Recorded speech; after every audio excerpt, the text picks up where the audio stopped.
كبرنا فجأة والحياة سجارة واحدة احرقها، شربنا كاسنا من عرقنا والدنيا نكحلها. انا مش في وعي صاحبي، سيبني في حالي وسط حزني، انا مش معاك ومش هسمي لو حد هينكشني. مالك يا ابن امبارح شكلك مش مسامح، صف النية في الكلام وليا شعرها سايح. عادي بتشكل ولو انت حكاياتي اول انجازاتي، جاي اسلم للسنة دي ليا سلم.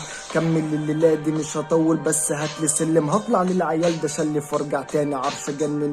جنبك كنف مش بسلم لا هكتف المعلم، حدد المكان وكلم المدام تحضر الصوان يا ميت يلا نبدأ جولة صاحبي. اخرك تبقى دادي على العيال دي، مش في وقري مش في حارتي. جبت اخر علم عالزبون برش حبر علم فيكم، من فاهمني فيكم مش هتمشي بيكم مش هتمشي حب ليكوا. لو فهمني مش هجلي ثانية ليكوا، فرصة عندي من الكلام ده. ما اهدى حبة مالك في الأداء زبالة، على المجال ده عالة سالك في الكلام